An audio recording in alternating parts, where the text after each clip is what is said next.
Le FC Barcelone risque d'être exclu de la Ligue des Champions pour la saison prochaine. Je vais tout vous expliquer dans cette vidéo. Les gars, salut à tous, c'est Azial. On se retrouve pour une nouvelle vidéo où on va parler du FC Barcelone et de l'affaire Negreira. Parce que l'affaire Negreira a bien avancé ces derniers temps. On va parler des risques, ce que risque le FC Barcelone.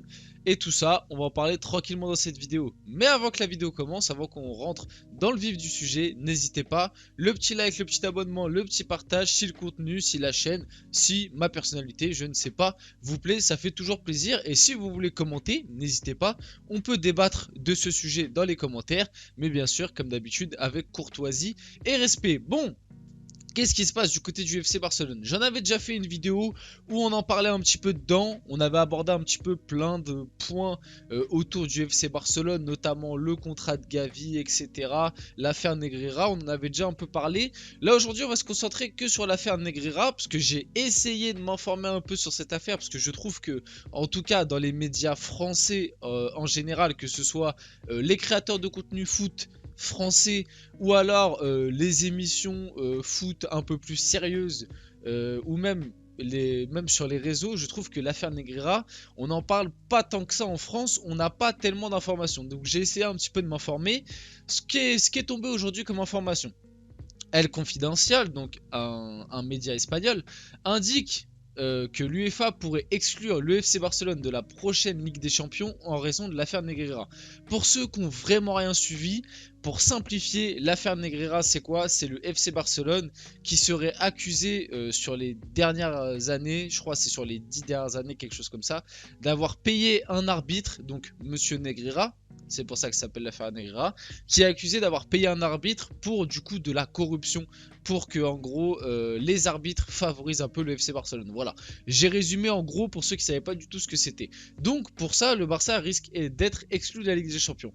Il faudrait néanmoins que l'UEFA considère que le Barça a pu réparer ou influencer le résultat d'un match national ou international. Et ça va être beaucoup plus compliqué à faire, puisque je vais enchaîner un petit peu les diapos et après on pourra en parler. Donc l'UEFA pourrait exclure le FC Barcelone des compétitions européennes la saison prochaine en raison du scandale des paiements à Enriquez Negreira, c'est ce que je vous disais. Le fisc espagnol, donc là c'est la suite de l'enquête, le fisc espagnol n'a trouvé aucune preuve pouvant indiquer que les paiements du Barça à Negreira aient influencé des résultats. Et c'est pour ça qu'à l'heure actuelle c'est pourré. Il faut qu'il y ait une preuve tangible et concrète que le paiement du Barça envers ce monsieur, donc monsieur Negreira, ait influencé un match. Et alors pour que les instances arrivent à prouver cela, bonne chance, parce que franchement, franchement, je sais pas comment ils vont faire pour prouver que le paiement a influencé un match, à part regarder match par match et je sais même pas comment ils peuvent faire pour le prouver. Bref, honnêtement, je vais donner mon avis. À l'heure actuelle, je pense que surtout en Espagne, on en parle énormément. Comme je vous dis, en France, on n'en parle pas beaucoup. Et pour moi, c'est pour une bonne raison que dans les autres pays, comme chez nous en France, on en parle beaucoup moins. C'est parce qu'en fait, j'ai l'impression que cette affaire est très très floue et que finalement, on en sait beaucoup, mais en même temps, on n'en sait pas beaucoup. Dans le sens où on a la preuve, on le sait, le Barça a vraiment payé cet arbitre. Je crois même qu'il était responsable de l'arbitrage espagnol, un truc comme ça.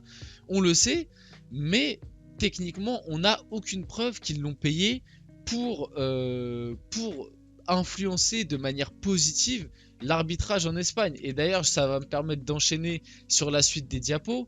Ce que le FC Barcelone voulait, donc c'est Negreira qui a déclaré cela, ce que le FC Barcelone voulait, c'était de s'assurer qu'aucune décision n'a été prise contre lui, que tout était neutre. Bon, cette déclaration est un peu bizarre, parce que si tu payes quelqu'un pour t'assurer que tout est neutre, pour moi, c'est que d'une manière ou d'une autre, tu influences de manière positive, dans ton cas, l'arbitrage. Je sais pas si vous voyez ce que je veux dire, mais si tu payes pour dire à quelqu'un non mais il faut que ce soit équitable, c'est que tu influences cette personne d'un sens ou d'un autre à être équitable, mais comme tu l'as influencé, je sais pas comment expliquer, en gros, t'as une influence sur les résultats arbitraux. C'est donc pour moi la déclaration de Negreira bizarre.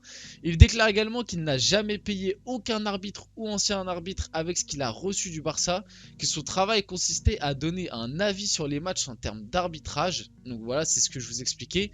Ça va être très très dur pour les instances espagnoles à prouver que le Barça a payé ce monsieur pour influencer de manière positive l'arbitrage. Parce que comme déclaré là, apparemment, je dis bien apparemment, il a été payé surtout pour analyser si l'arbitrage contre le Barça était réglo. Bon, à prendre avec des gros guillemets, mais de toute façon, cette affaire en général est à prendre avec des gros guillemets. Et sur les joueurs que ses interlocuteurs, pardon, j'ai bégayé, au club étaient Rossell et Bartomeu. Ensuite, apparemment, avec l'argent reçu pareil du FC Barcelone, Negreira a offert à certains arbitres, donc là pareil, je trouve ça bizarre, que Negreira offre à certains arbitres avec l'argent du Barça des cadeaux. C'est pareil, en fait c'est une manière déguisée je trouve, n'hésitez pas à me donner votre avis là-dessus, mais quand avec l'argent d'un club, le chef des arbitres offre des cadeaux aux arbitres, en fait, inconsciemment, dans la tête des arbitres, tu vas avoir envie, tu as un capital sympathie qui s'installe dans la tête de l'arbitre et qui, en fait, même si tu te dis que ça va pas influencer, en match, c'est inconscient. Des fois, ça va influencer. Quand une équipe a un capital sympathie pour toi, même si t'as pas forcément de préférence pour elle, tu vas avoir envie, sur certaines décisions un peu litigieuses, peut-être de l'avantager un petit peu. Même si, voilà, c'est pas ton intention de base, des fois l'intentionnalité joue beaucoup. Surtout dans le rôle de l'arbitrage ou dans les gros matchs, ça se joue à des détails. C'est mon avis là-dessus, n'hésitez pas à me donner votre avis. En tout cas, Monsieur Negreira aurait offert à certains arbitres 1500 cartons jaunes et rouges personnalisés, des pièces pour le tirage au sort sur le terrain, des billets d'entrée, des jambons et des sandwichs.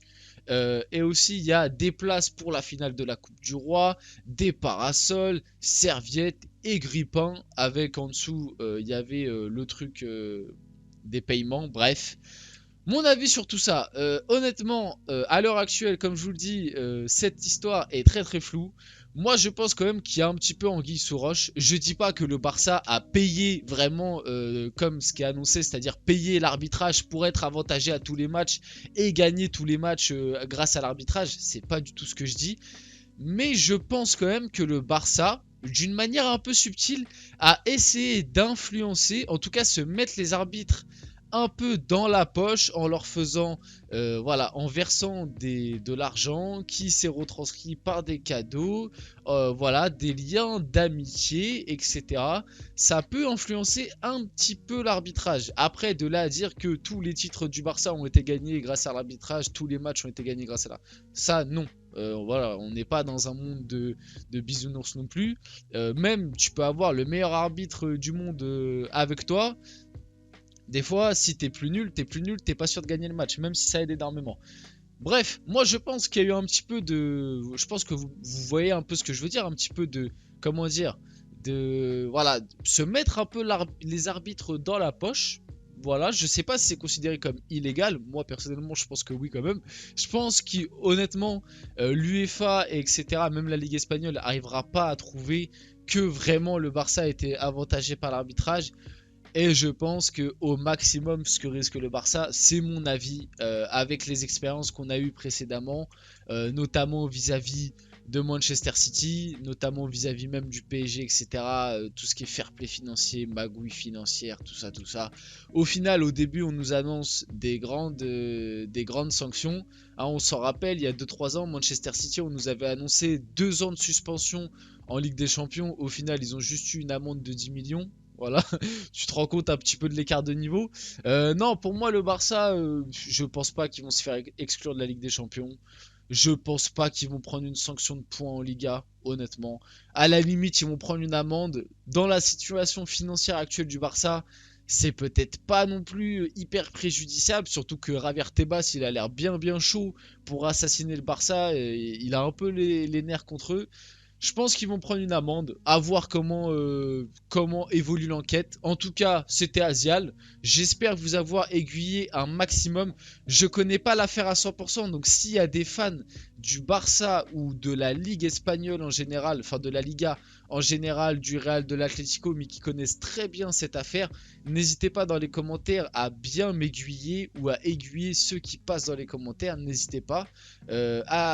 Pareil, à débattre, donnez votre avis dans les commentaires. Voilà, pareil, soyez sympa et courtois, ça fait toujours plaisir.